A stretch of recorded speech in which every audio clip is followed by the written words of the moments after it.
All right, now let's give it a round of applause for the panel.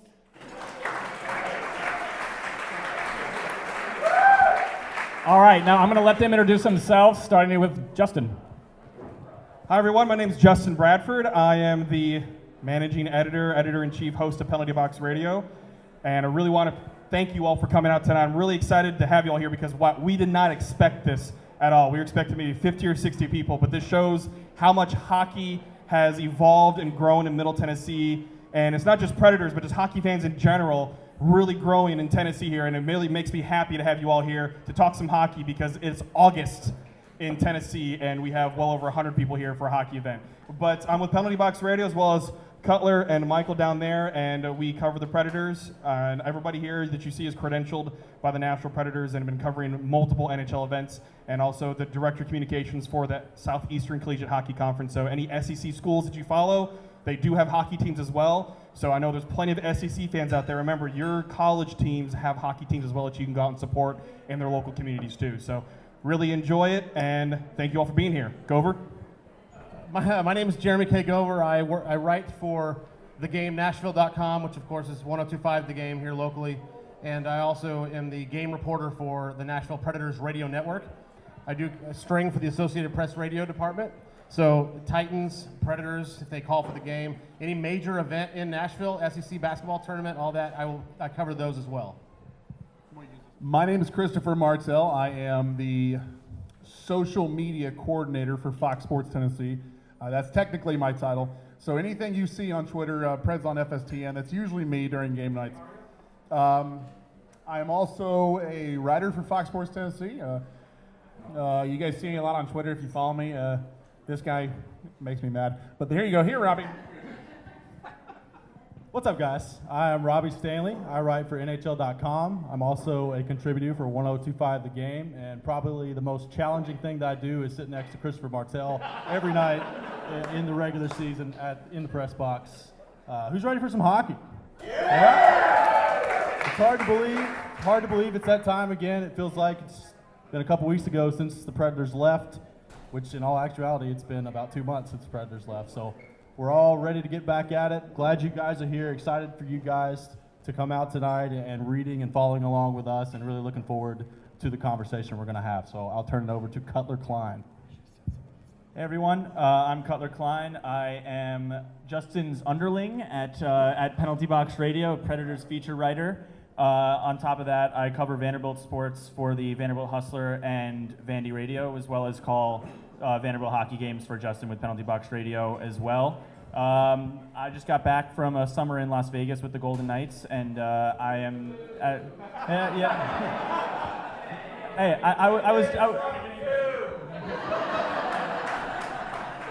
Hey, but I'm back now, and I'm very, very, very happy to be back in the greatest city in the world here in Nashville. So, yes, that was the best I could do there, I think. So, happy to be here, and thank you guys for coming out tonight. And I'll hand it over to my fellow New Yorker here on the panel, Michael Gallagher. Hi, I am Michael Gallagher. I am the latest addition to the Penalty Box Radio crew. Like I was saying, Cutler and we host a Prospects podcast on Penalty Box Radio. I also cover MTSU for the Murfreesboro Post, and in about a month or so, we are going to start doing MTSU hockey as well on PBR. So look forward to that.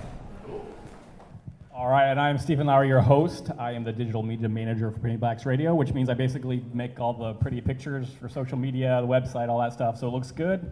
Like most of you, grew up a hockey fan, fairly new. Obviously, the team is fairly new, but obviously experiencing it live is where most of the fans kind of start to begin that process of becoming from a casual fan to a hardcore fan. So the playoffs, those kind of things started to spark that, I'm sure like many of you. And so my first playoff game was the Coyotes, if that series, if you remember how boring that was.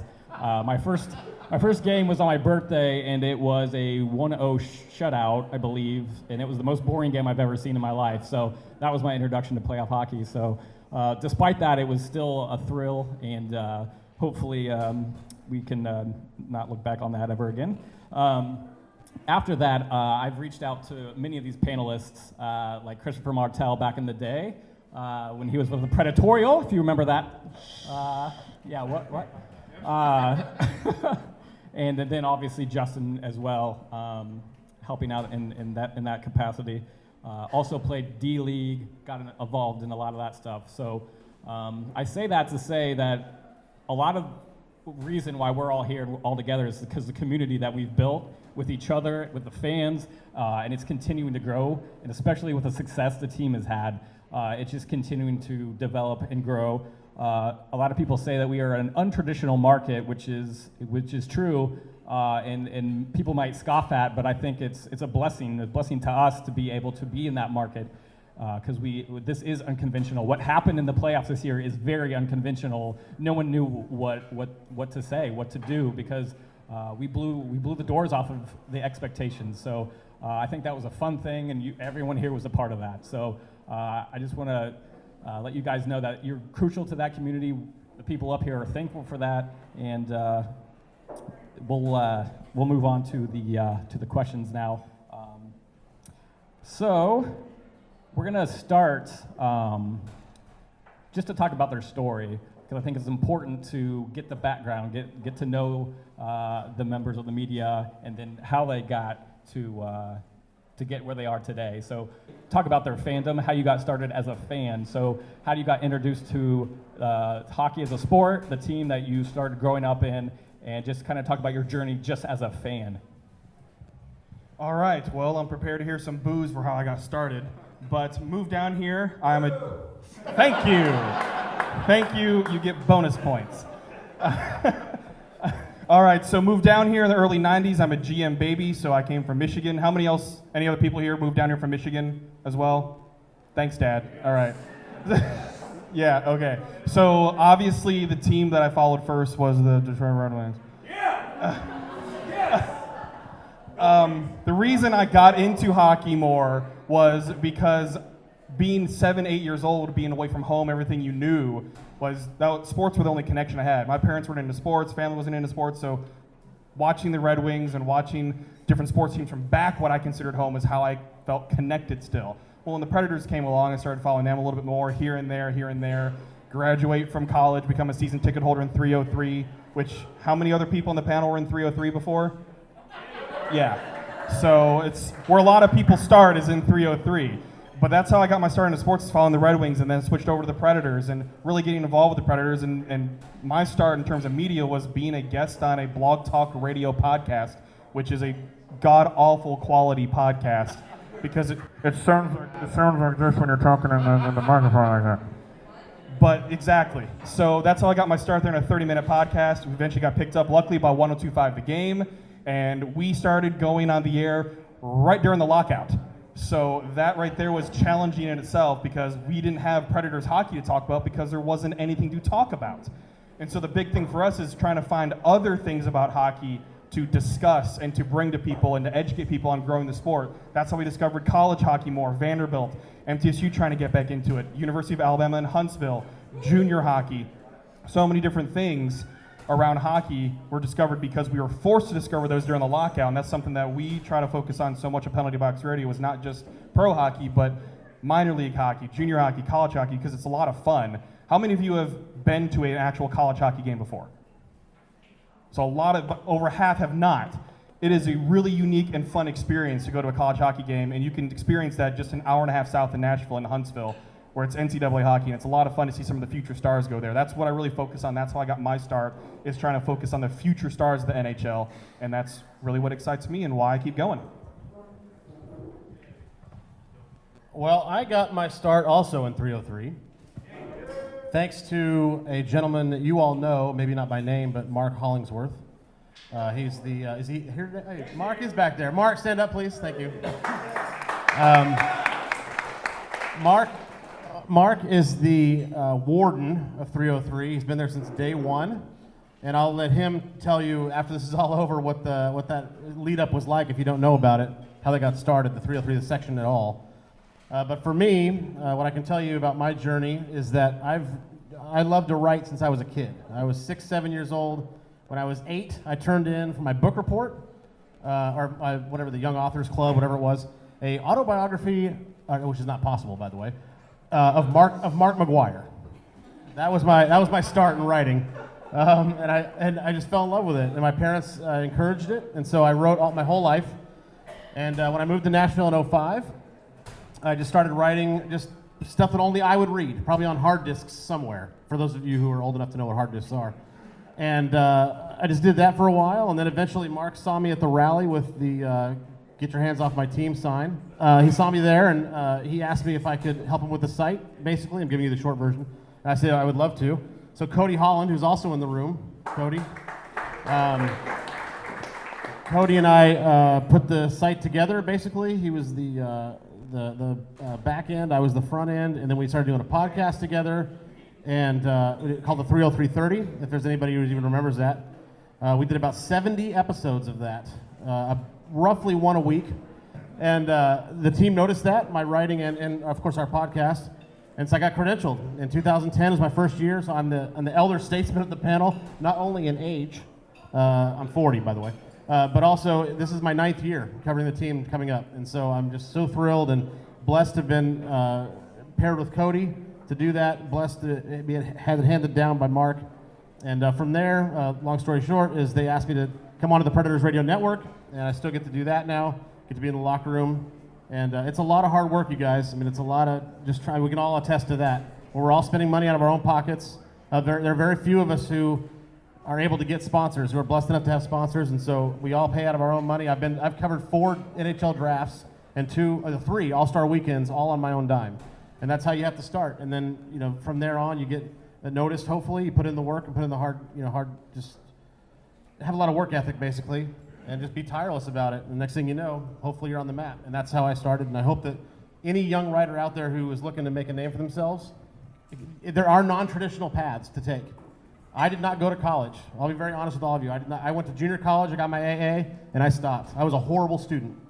But yet, in 2010, the Preds said, we like your writing, we like what you do, come learn with us. And I got a chance to do that, despite my own faults and flaws. So I encourage all of you to keep writing and keep doing what you do. I didn't really watch hockey until 2002. So, my dad was a big Canadiens fan. He was born and raised in New York, upstate. So, he came to Nashville in, the mid-'70s. So I didn't really watch it until 2002. I got a free pair of tickets to go see the Preds and Sharks play hockey, and I had no clue about any of the players or anything. So I went to the game, and Andreas Johansson, he scored a hat trick, and that's pretty much what I fell in love with. It was just an entertaining atmosphere. I kept going to hockey games scattered throughout the early 2000s until about I graduated from college, and finally, after getting a big boy job, I got my season tickets. I was in 303 for the first season, me and my wife, and we moved over to 332 the next year, and then finally around 2011, I started writing because I had been reading stuff on the forecheck. Dirk Hogue, who just did a fabulous job covering the Preds. Jeremy had been doing 303 for a while, and Brandon Felder had been doing Hockey Buzz, and I think I'd been reading his stuff for a while, so I decided, hey, I'm going to give this a shot. I'm going to be terrible, but I'm going to write anyways. I had no formal experience. I graduated with a 4-year degree in computer science from Tennessee Tech, so I'm a giant nerd. I have, talk about unconventional paths. I mean, I think I may have the most unconventional path. Computer scientist going into writing. So I started writing in 2011, and it was really awful. Like, if I go back and read some of it now, it's trash. I learned that you keep writing, and the more criticism you get, you have to take that in stride. And I got my feelings hurt a bunch when I started writing because I'm kind of a softie. So I get my feelings hurt by the, your writing sucks. Oh God. So it took a toll on me for a while, and so I kept writing and kept at it. And I started. That's when I started the Predatorial, and that was a site that ended went about till 2014 or so. And out of the blue, Fox Sports messaged me on Twitter, and they asked if I'd be interested in writing as the Nashville Stringer, which is essentially the person who covers all Nashville sports for Fox Sports Tennessee. I wrote for them for a year, and then I got fired because they fired all their writers. So it wasn't because of anything. Thank you so much. Fantastic. Okay. It is. This is great. So I got unceremoniously let go, and I went and wrote for On the Forecheck for a season. And after that, I got a message that they wanted me back and to do social media because I don't know, I guess I'm entertaining on Twitter. I mean, maybe. I don't really know. Probably not that much. So I still write from time to time, and a really cool thing happened this year is I got an email back in June that asked me if I wanted to essentially write a book on the Preds. And I took it, and I haven't started writing yet, and I need to. I really need to start writing. So, but that just shows you that no matter what you do, if you're dedicated, because as Gover said, we spend a lot of our own time and money doing this, and I'm a father. I got 4 kids, so there's a lot of times that I've spent at the rink away from them, and they know that, and they know this is Daddy's dream. So it takes a lot of time, a lot of dedication, a lot of hard work. But the thing is, and I tell this to everybody, if it's something you want to do, if it's your dream in life to do something, go out and do it. Regardless of what it is, take your time, take your money, take your effort, and work for it. Because no matter what you do, if you work hard to attain your dream, you're going to get your dream. That's just how it's going to be. And this is where we're at. We get to cover a professional hockey team every single day during the winter and the summer sometimes. Okay, all seasons. Okay, but yes, we get to cover a professional hockey team, and I don't take that for granted. So it's something that I treasure every day, and hopefully I get to do it for as long as I can. So that's my spiel, and we'll give it to Cutler. Wow. I'm sorry. So the Predators came here when I was 6 years old, and yes, I know most of you are wondering, oh my God, you're only 24 years old and you don't have any hair. I know, I don't. It's something I'm working on. But it is overrated, you're right.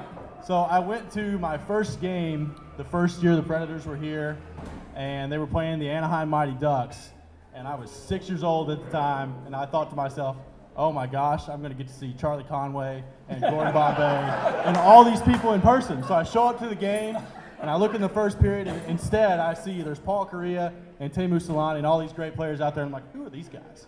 What are we doing here? So we left after the first period. That's how my introduction to hockey started. My grandfather took me. We went back a lot. I ended up loving the game. I always played baseball and football and basketball growing up, but always had a love for hockey. Went my entire preteen, teenager life growing up. Cody Holland used to sit, God bless his soul, he used to sit behind me in 303 when I was yelling at everything, the ref, the players, the coaches, every bit of it. Finally graduated high school from Hendersonville in 2010, was sitting at a Preds development camp, and I just thought to myself, you know what? I'm going to start a hockey blog. I don't know anything about it, don't know how to start a website. That day I went to my buddy's house. We started HockeyNightInNashville.com. It was awful, but it did what it needed to do for a couple years. The Predators noticed it. They got me credentialed. Joined Ryan Porth at Smashville247.net, who is now my current roommate. And then I graduated from MTSU, and I got done, and I was kind of trying to figure out what was going to be next. And the NHL called me, and they say, hey, we have an opening in Nashville for a correspondent. Would you be interested? And I said, yeah, I think I would. So we did that. I went through the interview process with the NHL, and I've been there. This will be my 4th season coming up in the fall here. So really fun. It's been a crazy ride. This past spring, we'll get into this a little bit later, but the playoff run was just so incredible, and the support we've all gotten from you guys has been great. So like all these other guys, I mean, we pretty much paid our own way for 4 or 5 years while I was in college, and then it ultimately paid off for me working for NHL.com right now. So I'll send it over to Cutler. So, as we all know, the Predators are having their 20th anniversary season this season.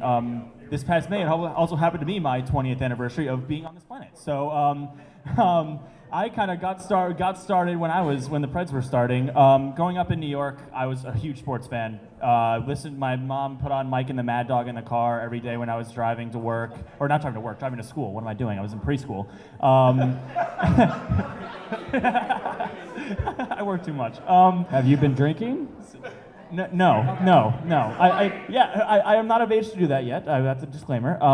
So, I mean, I didn't really follow hockey until when I came to visit my grandparents here in Nashville. They're sitting right over there. I went to my first Predators game probably about Well, yeah, I have to give them a lot of credit. I went to my first Predators game with them when it was probably 10 or 11 years ago, and I was probably the only kid in New York who even knew who J.P. Dumont, Thomas Vokoun, Jason Arnott, all these guys were.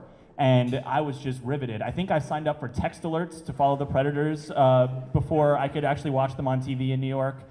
Just kind of grew from there, and I said, you know what? I have a lot of free time in high school. I'm going to start writing. I literally wrote in any capacity that I possibly could.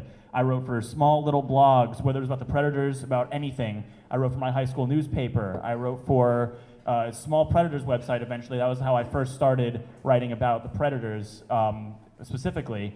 And then it kind of just one thing led to another, and when I finally got to Vanderbilt a couple years ago, I reached out to Justin, who, by the way, when I first started wanting to write about the Predators, I wanted to be these guys right here. I followed all of these guys. I was that annoying guy who tweeted at them with random questions instead of reading the stories. Yeah. So we're sorry, is what we're saying. Yeah. So I followed these guys. I emulated their work. I wanted to do what they did. I wanted to cover the Predators. And when I got to Nashville, I got in touch with Justin and jumped onto Penalty Box Radio. It's led to so many incredible things, getting credentialed this past season to cover the team, working as a summer intern at NHL.com, working as a summer intern in Vegas. It's just led to so many incredible things. And the thing that was, I probably spent more hours writing about hockey, being at hockey rinks, doing things involving hockey more than I probably care to admit over the last probably 5 or so years, and I think any of my friends can attest to that. So really, I mean, if there's anyone who's younger in high school, starting college, and wants to get into this, and the answer I have for you is you can. And that's the kind of thing is that I was intimidated being so young, getting into this, but once you kind of get over that, and once you realize, hey, I may be, 20 years old, but I can do these things. If you're young, even if you're young, you can definitely get involved. It's all about just meeting the right people and just writing, and keep on writing. That's the biggest advice I can probably give. Thank you. Thank you. Thank you so much. All right, well, that's going to be tough to follow. It's kind of scary how similar my situation is to Cutler. I grew up in New York as well. Lived in New York. My first introduction to hockey was the New York Rangers back when Wayne Gretzky was still playing for them, a long time ago. I didn't really like hockey that much. I thought it was kind of boring, so I kind of gravitated more towards football. Like Cutler, came down here with my grandparents. One of my buddies took me to a Preds game, I think in 2010. It was against the St. Louis Blues, and David Legwand scored the overtime winner. It was a 1-0 game. It was probably one of the best games I ever saw in my life. Ever since that game, I was hooked. I went home, got on Google, got on Wikipedia, looked up everything I could about hockey, the rules, the players, the history, all that. I skipped class the next day, so I pretty much just watched old, Preds YouTube highlights and stuff. They became my team. Didn't really get into writing until a couple years ago. I was in my final year at grad school at MTSU, and I had 3 degrees, still didn't know what I wanted to do in my life, so that kind of scared me. My advisor basically brought me into his office, cornered me, and said, "You're wasting your life, you need to find out what you want to do." The only thing I knew I was good at was writing. The only thing I knew that I really wanted to be around was sports. We kind of put 2 and 2 together. He emailed David Beauclair at the Nashville Post. If you don't know who he is, go follow him, read his stuff. He's one of the best sports writers in Nashville. In the country, yeah. Pretty much just emailed David Beauclair, said, "Hey, I got a student, he's getting ready to graduate. He needs professional experience. You're one of the best. You want to take him on?" Without hesitation, Beauclair was like, "Sure, bring him down." We met. I interned with him for a full year. Started off doing Titan stuff, which was kind of fun. Then he was like, "Do you want to cover some Predator stuff?" And of course, my answer was definitely. He was very trusting. He kind of let me do stuff on my own. He would help me as I go along. He trusted me to cover the playoffs in 2015. Which was kind of brave of him. He just left me on my own. J.R. Lynn was there to supervise, but I was pretty much just doing my own thing. I got to see a lot of cool stuff that year. My internship ended, and I was like, I don't really want to quit covering hockey, so I wrote on the forecheck, SB Nation, spent a year there, had some fun. Met all of these guys, started actually talking to them, because when I interned, I kind of sat away in between David Beauclair and Adam Vingan and didn't really talk to anybody. Talked to all of them. they're all really cool guys, really funny, except for Martel. He's kind of annoying. They kind of accepted me into the brotherhood here. Cutler and Justin both were with Penalty Box Radio, and I was like, these are fun guys to be around. I want to hang out with them some more. I want to write for them. So I asked Justin if he would mind taking me on for this season. He said absolutely. He trusted me with a podcast. We're going to start doing some more prospect coverage. Cutler and I are going to start doing the prospect podcast together now that he's back from Vegas. And we also got some pre-games and post-game videos we're going to be doing as well. So that's kind of how I ended up here. All right, now we're going to make a smooth transition into some more personal stuff. So we're going to start with talk about embarrassing moments as a media member. So share your most embarrassing moment that you're able and willing to share. And willing? Okay, so those of you that may not know, I wrote the history book on the Nashville Predators. Nashville Predators, The Making of Smashville, available on Amazon and all places books are sold. But my embarrassing moment deals with that because it was a big-time learning experience in writing this book. And some of you may have heard some of these moments or even approached me in finding some of these moments, but having mistakes and typos in printed word is one of the worst feelings ever. Anyone see Nashville Lifestyles? Where said the Predators lost to the Philadelphia Flyers? And it's, well, the author actually tweeted at me today and completely owned it, said it was embarrassing, he needs to learn from it, and he said he needs to write drunk and edit sober, is what he said. So, but it is absolutely embarrassing, especially in a printed word, especially in a book. So Martel, I think I already told you on the phone. I'm going to mess this book up completely. Make sure you read through what your editors wrote, because editors make mistakes too. And my editor missed some things, and I trusted the editor, and so, everybody remember Blake Jeffreyon? Okay, you know. Not in the book, you don't. So, photo caption, this is one of the 6 typos in my book. If you find all 6, let me know, I'll give you a high five. But one of the most embarrassing things in this book is a photo caption where it's a picture of Blake Jeffreyon, a Tennessee product, and I misspelled his name, apparently, to where it says Black Jeffreyon. The Marvel movie will be coming out in a couple months for Black Jeffreyon. It's going to be great. And it's printed, and it's there, and there's nothing I can do about it but own it. But it is a learning experience to where even when you get a copy back from an editor, you still need to read over it and make sure that they didn't make any mistakes or miss any of your mistakes. And it's even worse because it's a photo caption. Photos stand out, and it's the first word in the caption. So that is my big thing because it is there for everyone to see for the rest of the time in the Library of Congress, Black Jeffreyon. So just one of those things, now you'll see it if you ever get the book. It's in every single version of the book and not able to be corrected. A couple years ago during Alice Cooper, was anybody there when Alice Cooper took the band stage and sat in? Okay. So,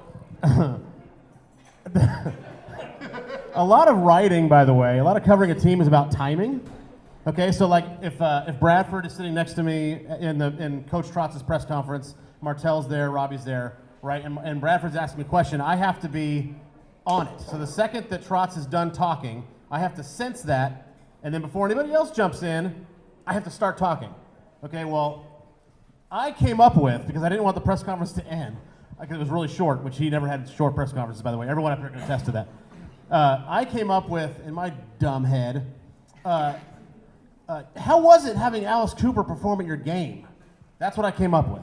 So I'm asking the head coach of a National Hockey League team about something that happened when he's in the locker room prepping his team for the third period, which is not possible that he saw anything and had no idea what was going on. So I don't remember what his answer was because I was too busy like dissolving into a puddle of like stupidity. But I can tell you that his answer was 2 minutes long, in classic Trotz fashion, saving me from any more embarrassment than necessary. He turned it into something great, like he always did. Yeah, he was great. And I hope we get to a couple stories later on, because I've got a really good one for you guys. Lobby would have laughed at you. Yeah, like he'd He be would like, have kicked what? me out of the Yeah, room. yeah. You know, I got a really good one. This kind of defined me. Well, you know, I could say that I could go with the story of how I asked Mike Fisher, you know, I'm sure you wouldn't want to lose in Game 6 against the Blackhawks. And he was like, well, I'm sure we wouldn't either. And, I got called out by one of the Blackhawks media members, and I was like, yeah, that was me. And he was like, oh, I'm sorry. So I was like, I know. That's not what he said. This is 2015. The Preds are down 3-1 in the series. And he looks at Mike Fisher in the morning skate and goes, would you consider this game a must-win? and Fisher just looks at him and goes, yeah. This is a lot of the reason why I don't actually ask questions during the scrum. So, this. Hold on. Now keep in mind, that's not the story he's going to tell you. No. This story is loads better than that. Okay, so this is like the first time I've ever publicly told this story too. My very first time in a Preds locker room for preseason, whatever, that wasn't playoffs, wasn't mass hysteria. So I go in and I make the classic mistake of trying to talk to David Legwand, which is a classic mistake because you do not want to talk to David Legwand because it's one-word answers, if that. I go over there and I'm like, this is going to be the best. I'm going to have the best question. It's going to be perfect. I'm going to get the best answer. I'm number one. It's going to be great. I go over to him and I said, Leggy. Okay, that's the first mistake. You don't call them by their nicknames. I said, can I ask you, can I talk to you for a minute? Can I ask you a couple questions? He was like, yeah, sure. So I said to him, what's your ultimate goal this season? What's the one thing you hope to do this year? And I'm assuming he'll say something like, I'd like to really help the team score some goals. It's like a classic, really good hockey player answer. And he looked at me dead-eyed and said, win the Stanley Cup. And now when a player says that to you, I assumed it was like, oh, ha, ha, ha, of course you want to win the Stanley Cup. So I went, ha, ha, ha. And he was not joking whatsoever. The guy was 110% serious. So I was like, aha, and he like stared through my soul. And it was like, I was like, oh no, what did I do? Okay, so I was like, thanks, David, I appreciate it. I stopped the interview completely and I turned around and left. And I left the locker room, I walked out of the ring, and I left, and I got an email saying, I think your time for credentials are over for a little while. So for 18 months, I had my credentials stripped because I laughed at David Legwand. I didn't get credentials again for 18 more months, and that is a mistake I learned, and I learned it the hard way. So if you ever want to get in this business, do not ever assume you are telling a joke and someone's laughing, because if you laugh back and they're not finding it funny, they will tattle on you and you will be in trouble. So that's my story. I've got two. I know, but this first one's quick. Last year I wore a Christmas suit around Christmas time. Yeah. Thank you. Appreciate it. Anyway, I was in the locker room. We were waiting outside of the locker room for Peter Laviolette's press conference in the morning skate. And he walked out of his office door, saw me in my suit, looked at me and said, wow. Walked back in, closed the door. That was it. I walked in the Preds locker room, and Ryan Johansson, which if you've ever met or interacted with Ryan Johansson at all, he's the goofiest person on the planet. Ryan Johansson just walked from their meeting room, walked up to me, stared at me right just 2 inches away from me, and just goes, yes, and walks off. That was it. The other one, so that was the first one. I probably should not have worn the Christmas suit, but it's a hit for everybody else.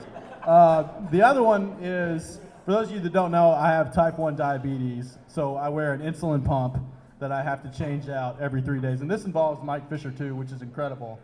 That a couple of our stories involve Mike Fisher, and he's like the nicest human being on the planet. But anyway, I have to change out my insulin pump every 3 days, and if you don't do it in time, it makes a noise that basically sounds like a bomb is about to go off. So, of course, I'm covering a game. I get there at 9:30 in the morning. I don't leave sometimes until midnight or 1:30 in the morning, depending on if it's playoffs or not. No, it's a regular season game. So I get in the locker room. Mike Fisher has scored like 2 goals or something. The Preds have won. We get down. All the other media members have left, and it's just me and him. And I start to ask him a question about the game, and my insulin pump goes off. and there's just this loud beep. It just keeps beeping over and over and over again. And you could see him kind of getting a little creeped out, and he looks at me and he just goes, "Are you about to blow up?" So then I had to explain to Mike Fisher what type 1 diabetes was and the insulin pump. And then, of course, he was really nice about it. But the genuine concern in his face that something bad was about to happen, it was pretty embarrassing at the time. It was good. Yeah. So I have a couple as well. One's a quick one. The other one is kind of my most embarrassing one. So this past year, this was about a month into the season. It was November. It was a Friday game. And I was in town. I was on November break, so I could actually go do the full 9 yards of coverage. I was just kind of learning the ropes. I was learning, okay, when you start the game, you're here. When morning skates, you sit here. When you go to do interviews, you go here. I was kind of learning the ropes. And the week before, I'd been back home in New York. And I went to the NHL flagship store in Manhattan, and I bought myself a bunch of Vegas Golden Knights gear when they first came out because I was like, wow, this is an expansion team. This is really cool. And so I had a quarter zip that had the Golden Knights logo on it. And me being stupid, I had known for years that, this is kind of a general press rule, is you don't wear logos of opposing teams, any other NHL team. But me being stupid, I was like rushing out the door. I was like, they don't even have any players yet. What's going to go wrong? And so I get there, and I'm sitting watching morning skate, and someone from the Predators comes up to me and goes, "Is that a Vegas Golden Knights sweater?" And me being an idiot, I'm like, yes, it is. You must like it. This is really cool.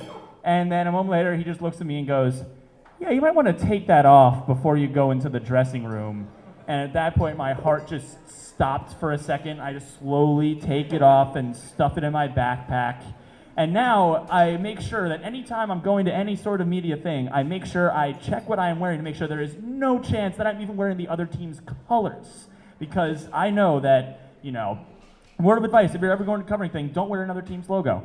One other quick story is Hold on, Cutler. Were you wearing a T-shirt under it? Like, what were you wearing under it? What did you walk into the locker room wearing? I should clarify. I was wearing a long sleeve shirt underneath it. Luckily, that shirt was in good taste. So yeah, I think walking into a locker room shirtless would have been a better story. But another story. It was a morning skate one day, and I'm standing around in the locker room. This is still pretty early on. And like Robby said, Ryan Johansson's one of the goofiest, most fun guys in the room. And I'm standing near his locker, I wanted to chat with him, and he walks by me, and he just sticks his water bottle in my face and goes, "You want some?" and me being this scared little kid, I was like, no. And he's all right, and just keeps walking to his stall. But yeah, it's fun, those kind of interactions with players, but also can be kind of terrifying when you're this young here. All right, I got two as well. One involves Ryan Johansson, the other involves Martel, so I got to tell both of them. The first one was when I was interning at the Nashville Post. We were in the locker room at a presser after one of the games. The Preds ended up winning. Kevin, the PR guy, comes over and he goes, "Guys, Pekka's available." Everyone makes a mad dash over to Pekka. Martel pushes me out of the way, punts a trash can across the room. And in the way of pushing me out of the way, he pushes me onto the logo, and I'm standing on the logo, which is a no-no. Kevin, out of nowhere like a ninja, jumps in front of me. He goes, "Get off the logo." My face is red. I'm sweating because I'm so embarrassed. Everyone turns around, they're looking at me, and someone goes, "Who the hell is that guy?" So that was like one of my first games, so that was good. Second one was at the beginning of the year. It was after a morning skate or after like some random Tuesday game. I was in the locker room and I was trying to get video, I think, of Ryan Ellis. And one of the guys in front of me, I had my phone out trying to get video, and he elbowed me and knocked my phone down. I bend over to pick it up. Ryan Johansson walks right behind me, stops, taps me on the back and goes, "Buddy, you got to buy me dinner first." So yeah, Ryan Johansson, like they were saying, he is one of the funniest guys you'll ever meet. Alrighty. So now we're going to transition to a little Preds talk. We're going to hit some low-hanging fruit first that we're all, I'm sure, thinking about, and that is the captaincy. So we're going to quickly go through and just get some thoughts on the next captain. Yannick Weber, next. This is real low-hanging fruit. This is one of the questions I actually kind of hate to discuss because we don't control it. The team controls it. They're going to choose who they want to choose, and they're going to go with it, and it doesn't matter what anybody else thinks. I mean, to be honest, but people like to ask the question, so based on experience from what we've seen in the locker room, which is even everything, because we don't even get to see what's behind closed doors, what's happening in team meetings, things like that, who leaders are. But based on what we see, there are a few guys that really stand out of who are actually the leaders on the team, and a lot of you probably already know that. Ryan Ellis showed a lot of what he could do as a leader on the team based on what he does on the ice. Roman Josi already wears an A as well.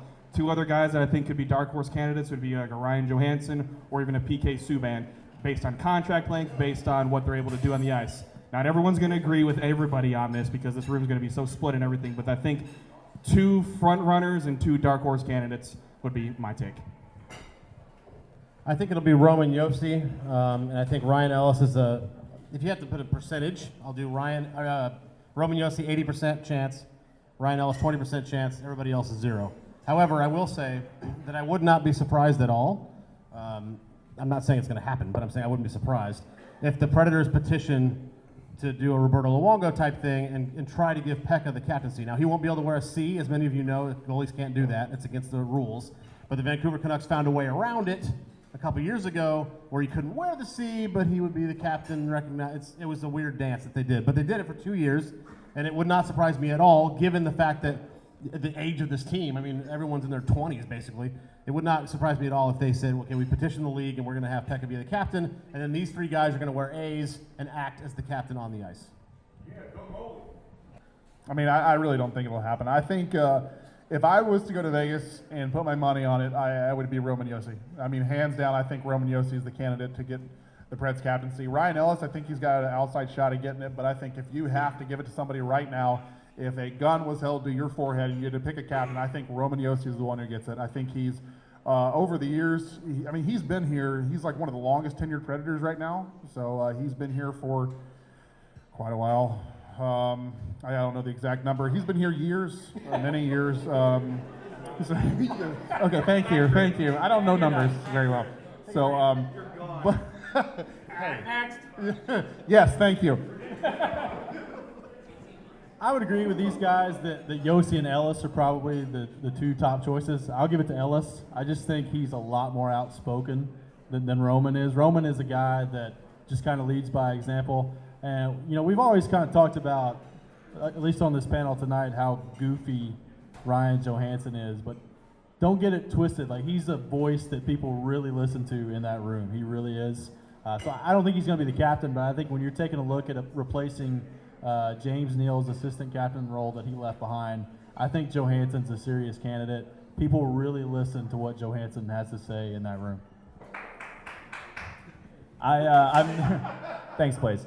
I think the two best candidates would be Roman Josi or Ryan Johansson. I think I'll give a slight edge to Josi on that, but just because the two of them, you know, not only are they vocal, someone in the room, but they lead by example. And I think that's a big thing based on what we can see. Obviously, like Justin said, it's the decision behind closed doors.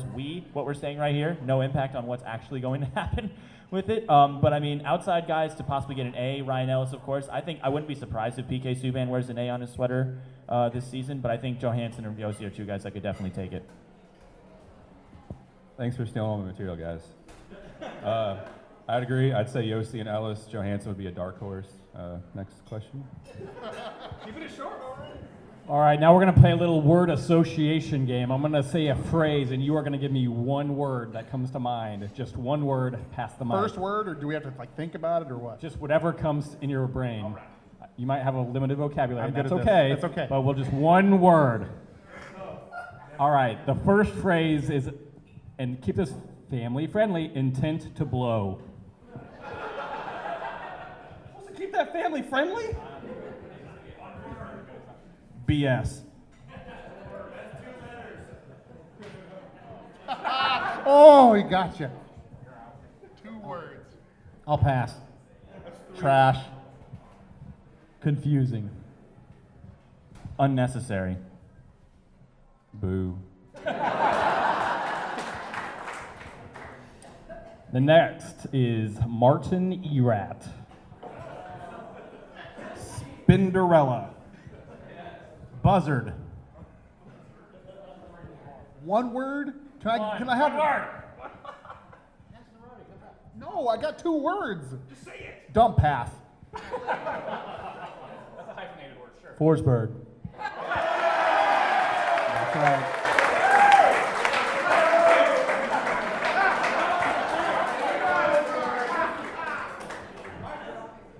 I'm going to pass this one. Who?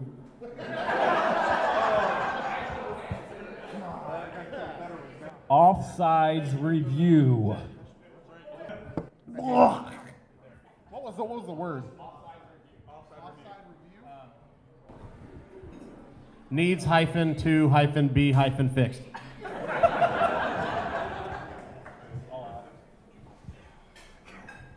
Pass. I can't think of it. Say the same one. You remember game 1? Forsberg. Sunday school answer. Petty. He's got nothing. Chelsea Dagger.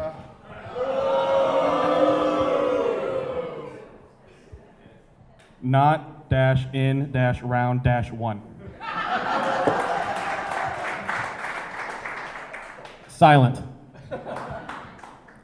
Do dash do dash do dash do. Horrid. Unheard. And the last, the Colorado Avalanche. Dumpster. Trade Duchesne.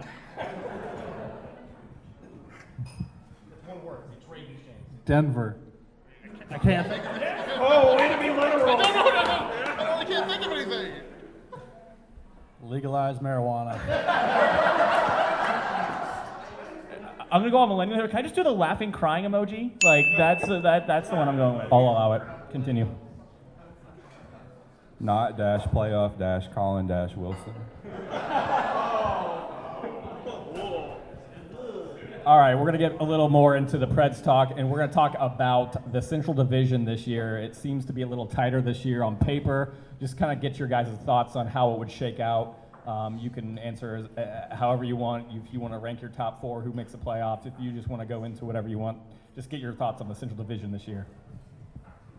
All right, well, I guess I'll start off. Obviously, everybody saw what Dallas did this offseason, but are they going to be able to do anything with it because Dallas has done stuff before in the offseason? So my thoughts are it's between Nashville and Dallas for the #1 spot in the Central, and then you fill it out with St. Louis, Chicago, Minnesota, somewhere in there. But Chicago, I think this is finally the year when they become a wild card team. Pandering to the crowd, or is that? Okay, I'm gonna be real here, and I'm gonna pick. It's gonna be between Chicago and Nashville for the division crown, and I still think Chicago, to Bradford's point, I think they're gonna be bounced in like the first or second round. But I still say Chicago and Nashville for the division crown, and I don't think Dallas makes the playoffs at all. I'm not a believer in the Dallas Stars at all. I don't care if they have Bishop in net or not. They seem to somehow screw it up, and so I'm an Auburn fan. I know how that is. So I just don't think Dallas makes it at all. That's my bold prediction. Well, I think the top 3 is going to be balanced between Dallas, Nashville, and St. Louis. I think you're going to really see a fight for the divisional crown. I think it's going to end in the final week of the season. I think Nashville has what it takes to finally get their first divisional crown. I really thought they could have had it a few years back, or at least in 2005, 2006, 2007, where they should have had it. But that's a lot of years. That's like 10 years. Okay. But I really think Chicago is going to fall apart this season, finally. And I think, but as long as Joel Quenneville is coach of that team, they're going to make the playoffs. And I think they'll be a wild card team, like Justin said. I think they're going to probably head around there and be bounced in the first or second round. Hopefully they're not matched up with Nashville again. But, after this year, a first round sweep, I mean, who cares, to be honest. So Colorado, they're going to be a little bit better. They're not going to be great. Winnipeg's going to be trash like usual. And past that, I think that's where we're at. Well, they're not going to be. They have Patrick Laine. They're not going to be trash. But I've got 5 teams from the Central making the playoffs. I really do. St. Louis is not one of them. I think Preds and Stars are the top two. I would say Chicago makes it, Winnipeg makes it, and I would say Minnesota as well. Yeah, I mean Winnipeg's going to get better at some point. But I think we all learned last year that winning the division doesn't really matter. I mean, it would be great if you're the Predators and you say, oh, we've never won the Central Division before, let's go out there and win it. And I do think the Predators will be better in the regular season this year than they were last year. I mean, Ryan Ellis, I keep going back to a conversation. We were talking to Ryan Ellis after Game 6 of the Stanley Cup Final when they lost, which, by the way, was the most depressing locker room I've ever been in my life. But he just unprovoked brought it up. He was like, we have to be better in the regular season. We can't start every playoff series out on the road and just expect we're going to walk our way to the Stanley Cup Final. So I really think the Predators will have a much better regular season, but they don't need to win a division. That's what we learned last year. Pittsburgh did not win their division. The Predators did not win their division, and both of those guys are in the Stanley Cup Final. I don't think it matters, but I do think the Preds and Stars are the top two, just from the way I see it heading into this year. I think every summer for the past 4 or 5 years, everyone's been like, wow, the Dallas Stars did so much. And then look what happens. So I'm not too high on them. I'm more like, they have to show me something first until I can say, all right, maybe time to take them more seriously. I think it's a toss-up between Nashville and St. Louis for the division crown. I think those are the deepest teams in the division. And the division includes the Blackhawks, who I think panicked and tried to reassemble the 2013 team a few years later. And guys are older. Brandon Saad and Patrick Sharp are not the same Brandon Saad and Patrick Sharp that won the Stanley Cup a few years ago. So, I mean, it's going to be I think it's going to be a toss-up between Nashville and St. Louis for the division crown. I do think that there will be plenty of Central Division representatives in the playoffs, though. I think this year we're going to see the Preds that we expected last year. I think that they are going to run away with the division. I think they're going to win the division by at least 6 to 8 points.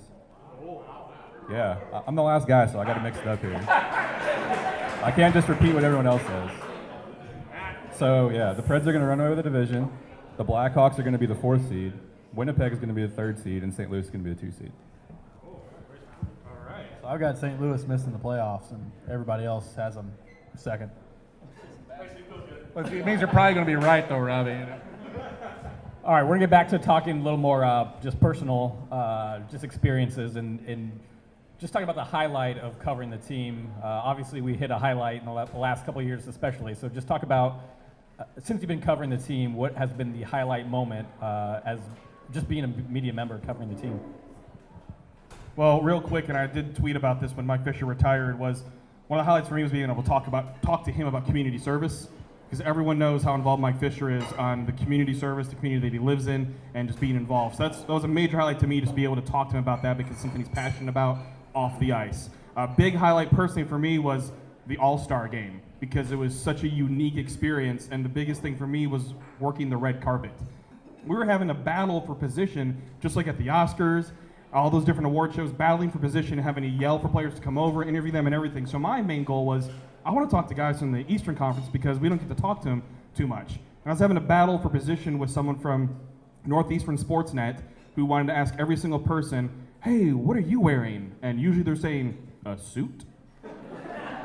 So trying to battle for position with that, but the biggest thing for me was talking to guys like John Tavares, Brandon Saad, Dylan Larkin, guys that we only get to see usually once a year here in Nashville, and being able to speak with them that we don't get to see too often and hear about their Nashville experience, because I know it's cliche to ask about it, but for a lot of them it was their first time visiting Nashville, and I wanted to hear hey, this is your first time here experiencing a huge NHL event, because it really did put Nashville on the map before the Stanley Cup Final was that All-Star game, and hearing these players talk about Nashville, the city, the people, the food, the music, the experience that they had was something that was really awesome to me to be able to get that on video and to share it with everyone as well, because not everyone was able to do that. So for me, that was a great experience to last minute put my name in and be able to work the red carpet for the All-Star game. I could cop out here and say the Stanley Cup Final, and obviously I'd be right, but I'm not going to do that because it's too easy. So I'll do my second favorite moment, and until June, and that was in 2015. Robby and I drove up to Chicago for Game 6 of the first round that they lost. The Preds lost against Chicago, of course. And the way it works, for everyone that doesn't know, is the media comes down, stands in the hallway outside the locker room, and then the doors open up, 10, 15 minutes after the game is over. They open up, Then we go in, like herded cattle, and then we ask questions of who we need and all that, and then we get out. And then we go to where Coach Laviolette or the head coaches talk.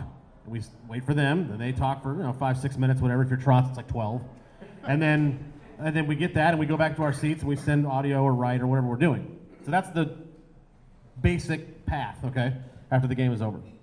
Well, this particular game in Chicago, we went into the locker room. Obviously, everybody's upset. The Preds are upset because they just lost. The season's over.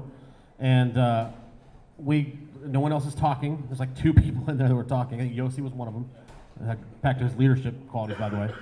And so we go out and to Coach Laviolette, and he takes the podium, and we're listening to that. And it's about, from here to the parking lot. I mean, it's around a couple walls. It's not in the same area at all. And we get this text message from Kevin Wilson, who works for the Predators, and says, if you would like to speak to Rene, he insisted to stick around. After Laviolette is over, come back to the locker room if you want to talk to him.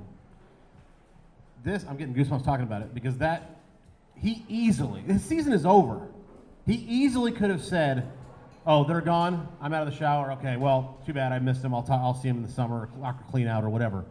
He insisted to stick around to talk to us because he knew that was the right thing to do after the coach had already spoken. And that just spoke volumes to me about his personality, his leadership quality, what kind of guy he is. And he was very gracious. He spent maybe 2.5 minutes, which doesn't seem like a whole lot. It was like 3 questions. But the fact that he stood there at all, out of order, when he easily could have just been like, oh, I'm feeling too bad, I'm not going to do it. That really stood out to me and really made me proud to be a part of the organization in some small way. I have one. I had the opportunity a few years back when I was actually still writing on the Predatorial to write a story about Mike Leombus. He injured a player. I mean, yes. And it had been written about before, but I actually took it upon myself to write an essay about it. It was probably around 2,500 words, and it was probably one of the few times I've actually been able to really go in depth with a story that I really wanted to write and touch on. And after it was all said and done, Mike came up to me afterwards and he goes, I wanted to thank you for what you wrote, and I really appreciate how you wrote it. So it's one of those things that it's not really it's kind of a thankless job. I mean, we do it because we write our opinions because we want to, but when you write a story like a personal interest story, I guess, and a player afterwards comes to you and actually says something to you about it, meaning he read it and actually appreciated it, it kind of makes you really sit there and appreciate the job that you actually do. Yeah, I've got a couple. One of them is really short. Obviously, the run the Predators went on this past spring. I was on NHL Network a lot, and that was really cool to be on there with guys like Kevin Weeks and Mike Rupp and James McCoy. All these guys you grow up watching on NHL Network. It was really cool. And of course, every time before I would go on, I would look at my hair or lack of hair and think, this is not going to be pretty. But I would do it anyway. It was really cool. Just the whole experience of the Stanley Cup final and the run the Predators made through the playoffs was great. But probably the coolest thing last year was when Shea Weber came back to Nashville. And, if you guys have been around Shea Weber or you've watched him at all, he's not a huge fan of doing media. He doesn't really like it. It's just not in his comfort zone. So I remember being at that morning skate, and he was just so ready to get out of there. He was answering these questions. He was like, I think somebody literally asked him, what are you looking forward to most today? And he said, getting out of this room, talking about the media. So obviously he comes back, he scores, Montreal wins, and we're in the locker room after the game, and it's me and maybe a couple other guys from Nashville, and then there's like 60 people from Montreal in there. So he gets done doing all of his media stuff, and he breaks up with his scrum, and he looks across the room and he sees me. He comes all the way across the room to say hi, pats me on my shoulder, and asks me how I'm doing, all that other stuff. And we just talk and all that stuff. He finally leaves, and everybody from the Montreal media, after he left, is looking at me and goes, "How did you do that?" I was like, well, it's probably because he was here forever. But it was really cool. It was really cool to see the respect that he had for not only me, but for all of us, I think, from Nashville. He was finally able to show it at that point, which Shea Weber, not great at showing emotion, but he was at that point. It was good. I've only had one season under my belt so far, but easily the coolest memory for me was the first game I covered, which was opening night this past season against the Blackhawks. PK Subban's debut for this team, and he scores in the first period. The Preds win. It's a really cool night, but not only that is that there are droves of people there that came from everywhere, not just from Montreal, but from Sportsnet in Canada, from the NHL, and just kind of getting to rub shoulders with them and introduce myself and just be amongst that group of people. At some point I was thinking, wow, I don't belong in this group of people at all. But, you know, being in a huge media scrum with PK Subban after the game, I'm kind of trying to elbow out the TVA guy and trying to make sure my recorder's in there. That's something I'll never forget, is getting the experience of covering actual NHL hockey for the first time and being amongst people who I've been happy to see down the road during the playoffs and in Vegas as well. Okay, panel, real quick, I want to applaud Cutler for not name dropping. Yeah. Good job, Cutler. Cutler loves to name drop. Good job, Klein. I was tempted since Robby dropped a few names in his thing, but I mean... He's Robby. Yeah. Fair. All right, I got two also. First one's really short. Happened during the playoff run when the Preds swept the Blackhawks. All the fans were chanting sweep, sweep, sweep. It was really cool to be able to experience that and see that a fan base that had been through so much finally be able to get the monkey off their back and knock the Blackhawks out of the playoffs.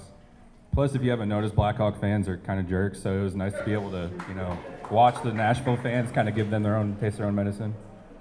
Second one, like Gover was saying, Pekka is just one of the nicest human beings you'll ever meet in your entire life. And I remember my first year when I was interning at the Nashville Post, David Beauclair gave me like 10 or 12 questions to ask him. And I'm like, okay, I got to pick like the top 3 or 4. I walk up to him after a game, and I'm shaking my recorders. I'm, you know, trying not to drop it. Just me and him, the first time I ever walked up to an actual player one-on-one for an interview for a feature. And I ask him 2 or 3 questions. He answers, and then I'm like, thanks for your time, and I'm walking away. He goes, what do you got there? And he points at my book, and he sees that I have like 10 or 12 bullet points. And he looks at it, and he points at one, starts answering, and he goes down the list. And he spent about a good 20 minutes with me answering every single question that I had, answered all of them, gave me my book back, and he was like, do you have any other questions? And I was like, you just gave me 30 minutes of your time. And he's just like, do you have any other questions? And I'm like, no, I'm good. And he was like, all right, the story better be good. But the time that he actually took to take 30 minutes out of his day to answer 12 questions from this kid he'd never met before in his life just shows how great of a person he is and how much he cares about the fans and how much he cares about this city too. All right, we're going to ask one more question for the panel, and then we're going to open up to you guys. So you guys have any questions, put them in your brain, and we're going to ask you here in a moment. The last question for the panel before we do turn to that is just more Preds related, and that is the regression candidate for this year and a breakout candidate you have for this year. You can explain your answer, or you can just give names. All right, so regression candidates, that's a tough one. It's going to be hard for regression, but I think Craig Smith could either stay as is or even fall further down. So I think that's my candidate there. In terms of breakout candidate, I think Pontus Oberg has an opportunity, depending on who he's playing with, to really show what he's worth. And I'm saying that as you don't expect 50, 60 points out of him, but I think if he has like a 35-point season, that is a tremendously good season for Pontus, especially for his first full year as a pro. So those would be my 2 picks right there.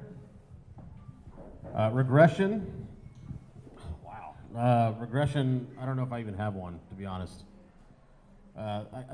Rene, I don't know. He just played it out of his mind. So like if he has one tick off of his goals against average, is regression. But as far as the opportunity player, is Philip Forsberg, because his last 2 seasons, I think he scored a grand total of like 3 goals in the first like 2 months of the season total in both October and November in both the last 2 seasons. 3 goals in 30 games last year. There you go, 3 goals in 30 games. So scores like 10, he's going to score 50 goals. yeah, so if he even gets on the board once in October, look out, he's going to break out.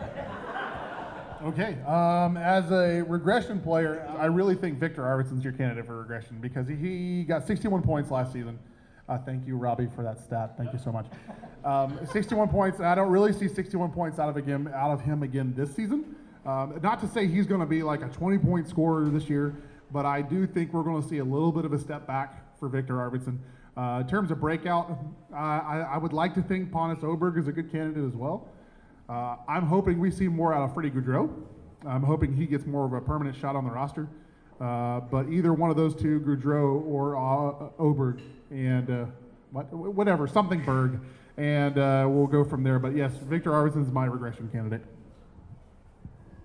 As far as regression goes, I will go with Matt Irwin. I think the first half of last year, he played in the top 4. He's not going to do that this year. And then, well, that's great. In the playoffs in the Stanley Cup final, Matt Irwin was not very good, and that was concerning to me. As far as breakout, I can't believe none of y'all have said Kevin Fiala. I think if you take a look at who's going to replace James Neal, I think number 56 is probably the top candidate. You just take a look. Number one, the fact that he was back on the ice less than 2 months after he broke his femur was unbelievable. It was crazy. I think given a full season, he's learned how to be defensively responsible, play away from the puck. That's what we've always talked about with Kevin Fiala. We know how good he is offensively. We know how good his shot is, his playmaking ability is. He was a disaster in the first part of his career playing away from the puck. I think he's gotten a lot better in that area. I think you have a shot next year of Kevin Fiala scoring 20, 25 goals. And if he does that, I mean, the Predators are going to be really, really happy. So that's my breakout candidate. For regression, I mean, I have to agree with Justin. I think Craig Smith, I think flatlining for Craig Smith is the same as a regression for Craig Smith in some way. So I'd have to take him in that pool. But I mean, as far as breakout goes, I agree with a lot of people. Gaudreau, Oberg, Fiala. Colton Sissons is my pick, though. I mean, you saw him step up when Ryan Johansson went down with the injury late in the playoffs, and he played top 6 minutes. I think if you had Colton Sissons in your top 6 center pool at the beginning of the season, you probably won a lot of money. But Sissons is that guy who he's not going to need to play top 6 minutes, hopefully, for this team.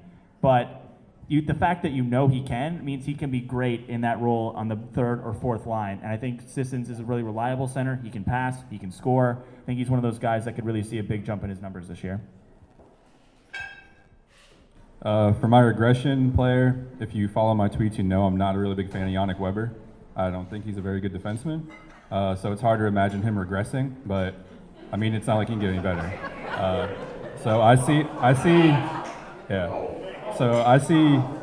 Yannick Weber kind of losing his spot in the 3rd defensive pairing, being a rotation of Carrier and Emelin and Irwin.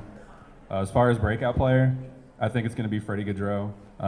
Talking with Daniel Lavender of Ads Roundtable, he's watched a lot of him. He's very high on Freddie Gaudreau. Lavender showed me some videos, some interviews that I listened to with him. If you don't know, he was an undrafted rookie. He had to earn the contract with the Admirals, and he had to earn his contract with the Predators. So it's safe to say no one's worked harder than he is, and I think now that he's got his shot, he's going to fight tooth and nail like Austin Watson did last year. And I think you could expect, 10, 15, maybe 20 goals out of Gaudreau because he's going to try and keep his spot.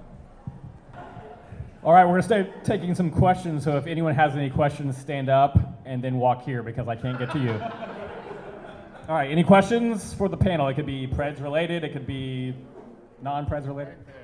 Hi, gentlemen. My name's Ben Gold. I came from Memphis for this. I'm trying to get into the industry, and any advice y'all are willing to give me on where to get started. I've got a pretty good plan, but anything y'all are willing to give me would be awesome. Thank you. That is a great question. If you didn't hear it, he's asking just for advice on how to get started in the industry. And I think all of us have completely different ways. For me, I didn't really get started in it until I was 28 years old. And so I was already established with a career. I already have what was that, Jay? Yeah, thanks, Jay.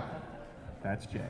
All right, but trying to get started doing something, the majority of us have other day jobs, including Cutler. He's a student, full-time student as well, and that is a job. What you're doing. We have different jobs other than hockey as well. Robby does other things outside of NHL.com. So it's one of those things of knowing how to balance your time and utilizing your time to work to your full potential and doing something that you love. We all love what we do, and we found different aspects that we love what we do.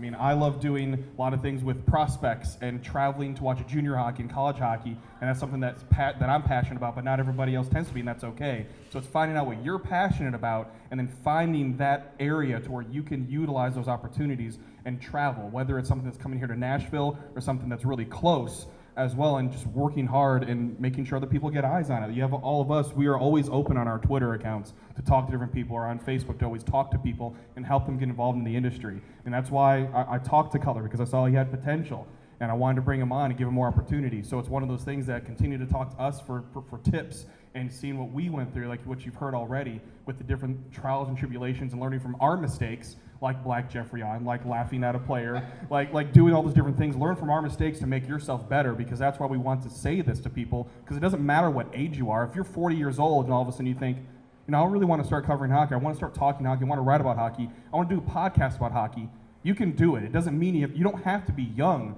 to start in this industry, to start being successful and to start doing it. That's what's so great about Nashville. With it growing like this, there's so much demand for more coverage of this sport that there's opportunities for everyone out there. You know, Ben, I think the best advice I can give you is just, you know, if you want to be a writer, just write. You know, regardless of anybody's watching, anybody's reading, anybody's checking out, write. And push your content out to everybody you can. You know, I say, for example, like we had a really good outlet here with On the Forecheck. We were able to say, hey, listen, I'm going to start writing, and they would put our stories in the daily links, and that's how people would really get in touch with our writing and find out who we are. So my suggestion would be just write. You know, write, and you're going to have to keep doing it until you're past the point of being tired with it. And just keep going, because the more you do it, and the more you keep at it, someone's going to pay attention eventually. And that's the thing. No matter if you're good or bad, take the criticism, get better, and you'll find yourself in just a similar position as we are. You know, we were all horrible at once. I mean, we were. I was bad. I mean, everybody was bad. We were awful. But if you heard Cody and I's first podcast, it's rough. Yeah. So just do it and just keep at it, because that's the one thing. As long as you got confidence in doing it and keep at it, you're going to make it. You're going to get there. I'll say two things. The first thing is, don't be afraid to reach out to writers. Okay, so like Gallagher had Beauclair, right? And then, you know, I had when I was in junior high, actually, the Sharks were a franchise team, you know, an expansion team, and so I'll see you later, Martel. And thanks for coming. The Sharks were an expansion team, and for my junior high newspaper, I wanted to interview a player. It was just a huge dream I had. I was like 13. I had no business asking anybody if I can go interview a player. But through my journalism teacher, he suggested that I reach out to some of the local writers who already cover the team. So I reached out to a couple of them, and a guy named Dan Wood, who now writes, and he does, I think, color analyst for Anaheim, I believe, yeah. And he said, sure. So he called me back, and it was pre-internet now. So he called me back, and I said, I have these 5 questions for Pat Falloon, who was their number one pick, by the way, 1991. And he said, well, I can't ask all 5, but if you give me 2, I can ask him those. I said, great. So I gave him the 2 questions I wanted, and sure enough, a week later, he called me back, and he goes, okay, you ready? I said, sure. And he said, all right, this is what he said. And he gave me direct quotes that I got to use. So I got, in a way, an exclusive interview with an NHL player in a junior high newspaper, all because I asked. And that's, I guess, the moral of what I'm trying to say is ask us. We're happy to reach out, and reach out to us, and we'll happily tell you what you can do better, what your path would be. We'll help you do all of that, because we've all had people do that, for us. And again, non-traditional, right? I didn't go to college, so I had to make my own way. Well, I only did that thanks to opportunities from Mark, and thanks for partnership from Cody, and thanks for Brandon Felder, who Martel is left. Brandon Felder and Buddy Oakes, who hasn't been mentioned yet. Buddy Oakes was, he tremendous. I learned from those guys because they were bloggers on the row, like in the press box for the Predators before I was. And so I got to learn from those guys to not step on the logo, to ask the right questions, to know what my role is. I'm a blogger. I don't get paid full-time to do this. Therefore, the Tennessean and the City Paper and the Nashville Scene and whoever else is there, they need to ask the questions first. If you don't get to ask your question, oh well. Because you're a blogger, you don't get, that's their full-time job, that's their livelihood, so do that. Just things like that I would never know. I'd walk in and be like, oh, so Pecorine, how are you gonna, not to use nicknames, like Martel said earlier when he's leggy. So just things like that. Like you can learn all those things without having to go through them, and you can do that by just reaching out and asking just people that have been there before. Yeah, like I would say I have 3 things. Number 1, invest your time. I think a lot of us here are here because we put in time that nobody else was willing to put in. I mean, we did a lot of things for free. We did a lot of things for a lot of years for free. So invest your time, show your commitment level. Number 2, be persistent. Don't accept the word no.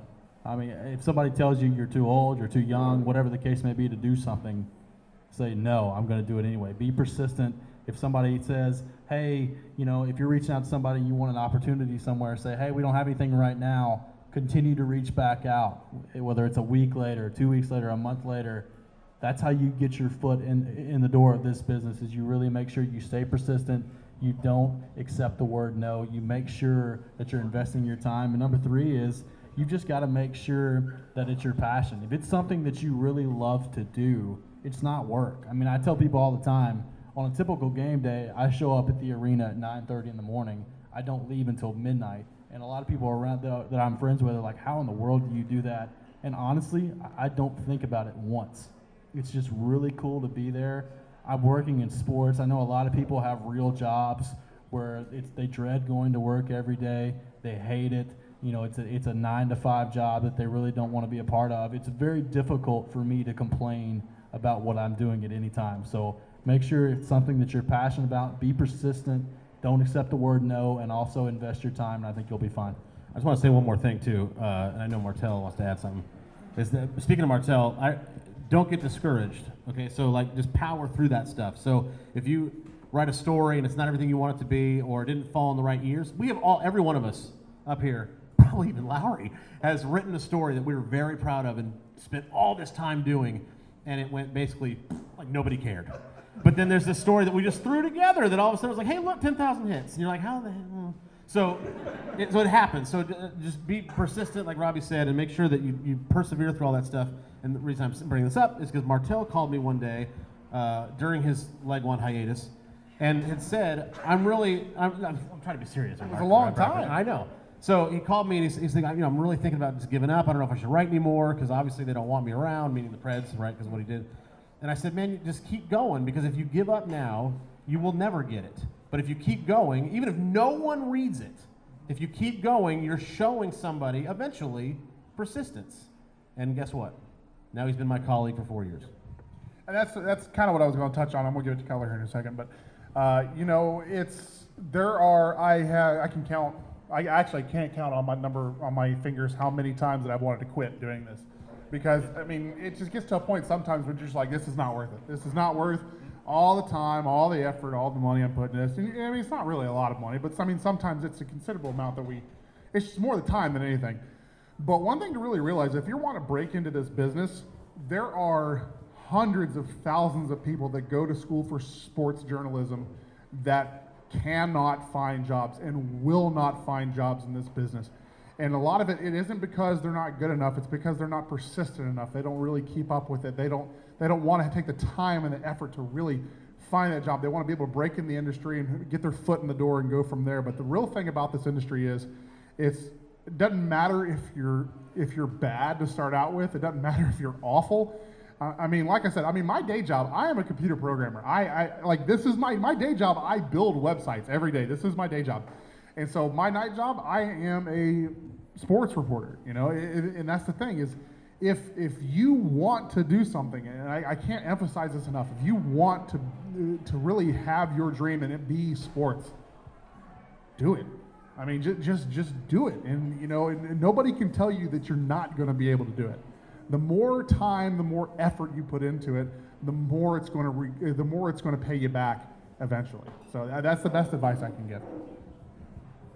So a couple things that I've kind of learned is the first thing is you have to be a shameless self-promoter, especially because even from the very start, when I started writing articles for tiny websites that only wrote in ranking forms, so they were like top 5 this, top 5 that.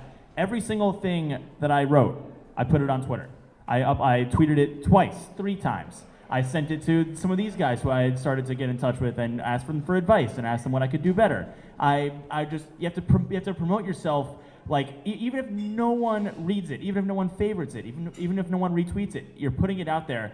And eventually you're going to put something out there that somebody, could be just a fan, could be one of these guys, says, I'll check this out. And, oh, hey, this looks pretty good. So you have to be shameless. If you think you're not promoting it enough, you're probably not promoting it enough. So you have to just keep going at it. The other thing is that you can make your own opportunities. I always tell the story that when I was a senior in high school, I knew I wanted to cover hockey. That's what I wanted to do. I want to be around hockey rinks. I want to be around hockey people. And one thing I wanted to do is I wanted to be the public address announcer for our high school hockey team. Nobody went to their games. People started going to their games this season. I started covering them, but nobody went to their games. I just wanted to do it because I wanted to have fun. And so I went to the athletic director and I said, please, I would love to be the hockey team's PA announcer. And they said, well, that means you'd have to travel with the team on the bus and go back. And I said, I don't have time for that. I'm applying to college. I can't, it's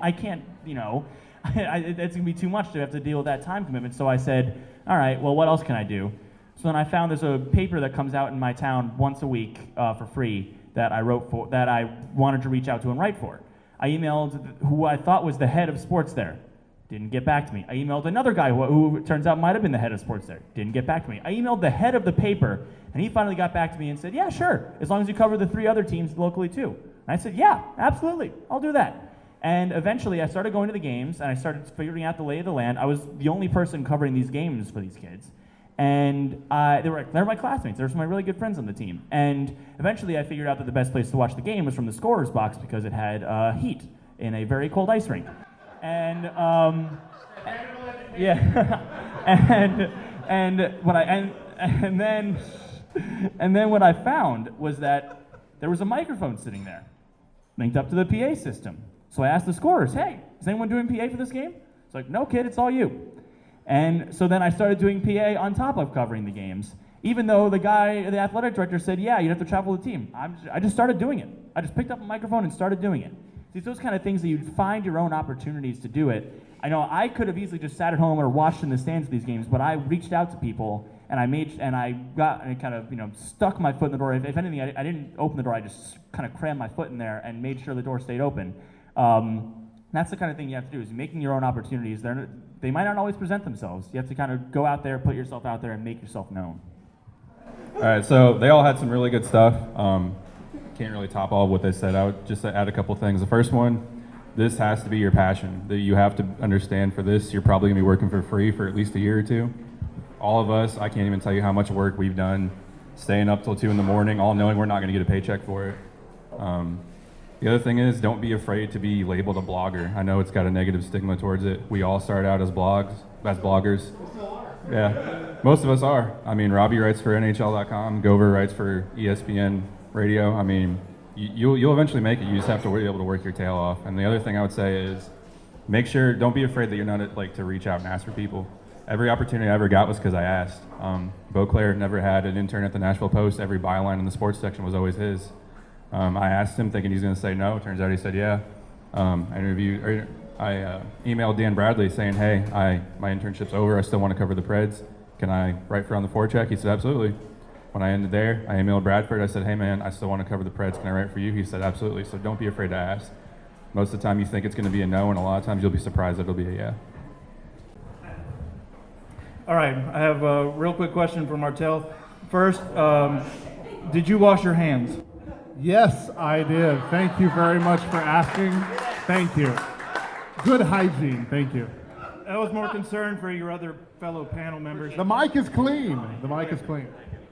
Second of all, who is the media member that you hate working with the most?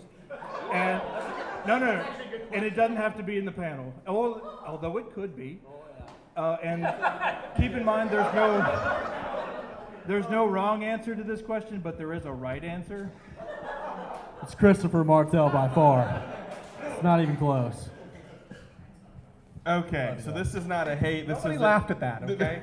This is a love-frustration relationship with this guy right here. We take a lot of road trips together, separate beds. We take a lot of road trips together. Usually separate beds unless there's a discount. So we've been to the draft multiple times together. We've been to Pittsburgh. We drove all the way to Pittsburgh and then ended up staying an hour north of Pittsburgh in what they call Pennsyltucky. That is not our word, that was their word, okay? But this guy was so worried that we were only going to have 50 people here tonight that I had to tell him really bad curse words to shut up because I knew we'd have a lot of people here. But he is such a worrywart, but he's one of my best friends, but it is fun to work with him up there because we frustrate each other sometimes where he wrote bad words in a glacier to me in Alaska. That's how I know he loves me. And I can't say that word because there's still children present. And some people may get offended, but it's a love-frustration relationship with him because we also are a D pairing for our D-League hockey team as well. The Mighty Drunks, right there. But, Gover, I love you, man. In all seriousness, the media members I don't like the most are only here once a year. It's Montreal. Simply because I don't understand what they're saying. Like, it's all in French. I have no idea. They could be cussing me out. They could be doing all kinds of things in front of me, and I have no idea. So basically, it comes down to my own ignorance. I don't understand French, and every time they're here, No habla francais? yeah, like every time they're here, I'm just like, you guys could be saying anything in the world about me, and I would never know. And they probably are. They probably are. I don't know if I have an answer, actually, because I would love to pick on Martel, but I know somebody else is going to. I'll just say this. I am not good in social situations. At all. No, I mean, this is okay because it's like a stage and all of it. But I mean, like, it's hard to explain. Point is that I'm not good at social situations. I'm very antisocial by nature. It's something I have to overcome, especially for this job. I mean, I have to, so you can imagine. So it's very tough on me to be able to put myself out there every single game and talk to other people. It's not that I don't like other people. I love other people, but it's hard for me mentally to do that. And so the point of telling you this is that there have been media members in the past who I have just not understood. I never took the time to get to know who they were. Usually, no offense, guys, but they're from New York, and they kind of come across different than Southerners do. And so I'm like, oh, that guy's abrasive. And then I find out like 3 years later that he's like the coolest dude ever. And so it's very hard for me to answer the question because I feel like if I were to pick somebody, it'd be me shorting them because I have never gotten the time or taken the time to actually get to know them. Send people from Montreal, it's a lot easier.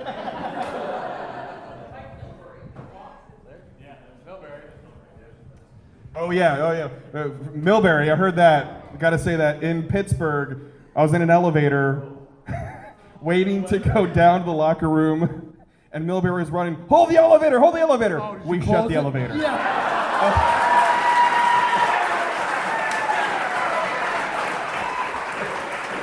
Fantastic. It was just one of those, it's already going, man. I'm so sorry the button was so far away.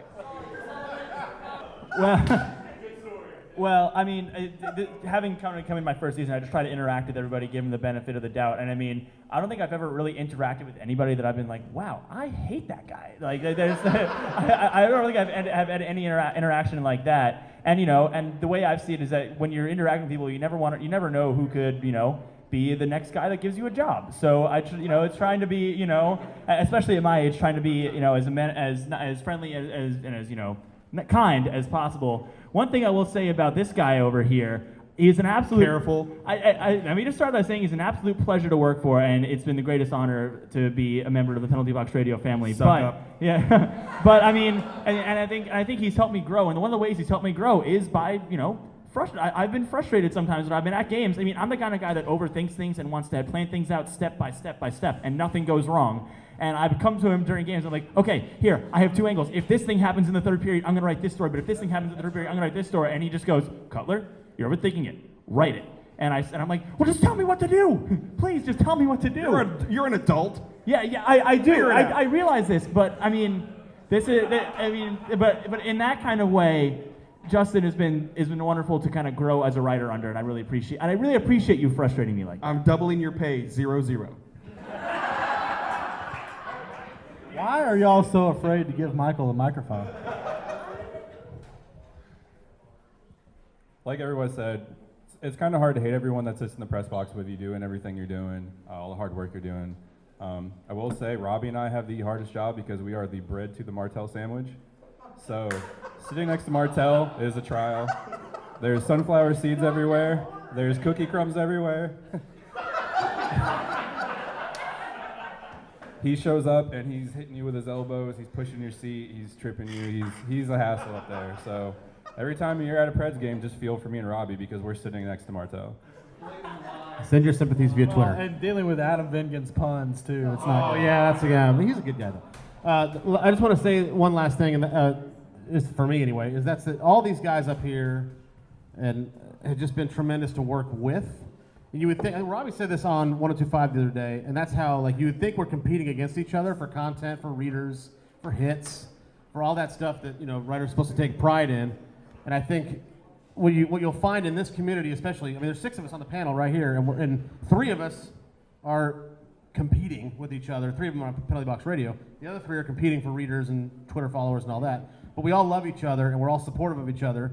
And if Martel has to leave for any reason but needs a certain quote from a certain story, I'm happy to get it for him, even though I'm not going to be able to use it if I do that. It's just code. So there's a lot of support. And Teresa Walker, the Associated Press, has been a personal mentor of mine. She's tremendous. Knows all about the business, obviously, and I've really leaned on her quite a bit. And just everybody else. Jim Diamond, Vingen, Josh Cooper used to be here. It's just really a great community to be a part of. And somebody said bloggers earlier, don't be afraid to be a blogger. I was afraid to be a blogger, and I tried so hard to be like, I'm a writer. And then the mainstream guys would be like, you're a blogger, because it's their full-time job, and I'm just doing it for fun, right? Well, that has gone away, and everyone is so supportive of one another, and it's just great to be a part of. So as far as hating anybody or not liking anyone, it's very difficult in this business, at least in Nashville, to find somebody who is not supportive of your work and vice versa. Before Justin gets to the giveaways, real quick, I just figured I would tease this real quick since I'm here. So this season, I'm going to have a radio show, and it's going to be on 104.5 The Zone. So thank you. 104.5. You don't say point. Excuse me. Learn I'm it, doing newbie. the point just in Learn case. it, newbie. So 104.5 The Zone. It's going to be on Wednesdays from 8 to 9. Same time as mine. There's nothing I can do about that. It was I know. I've already lost. Competing. See, I just said that. Competing. I told him I was going to give him a hard time. Listen to us both. Yes. Yeah, because we'll be podcast for the first couple months anyways. So yeah. Yeah, and I'm writing a book. Yeah, but I figured I'd tease that. It's going to be me and Thomas Willis doing it. So for those who know, T. Willis is going to be on the show with me. So if you can listen to it, it'd be great. If you can't, listen to Justin. It'd be just as good. If anything, it just shows how much Nashville's growing because we're going to have so much hockey programming on the radio right now, and that's a good thing. Well, that just goes back to Cutler saying being a shameless self-promoter. That's just what he did, so it's good. Martel will shake anybody's hand. Doesn't matter what I it will. looks like. I don't care. All right. Folks, thank you. Thank you so much. We appreciate you coming here and joining us. Make sure you follow all of us on Twitter. We're so excited for hockey season. Rookies report next week. That's right, big time. Get out to camp at Centennial Sportsplex. But this one is from Jettison Inc. This is a pair of tickets to the October 24th game, Predators versus Flames, in the Lexus Lounge. That means you get to drink and eat all you want. Good? Go for it. All right. Riley Tuttle. There we go. Woo. Congratulations. He does not get to drink all he wants. Whoa. He can drink all the Pepsi and Mountain Dew. That could not have ended any better. He's going to get all jacked up on Mountain Dew.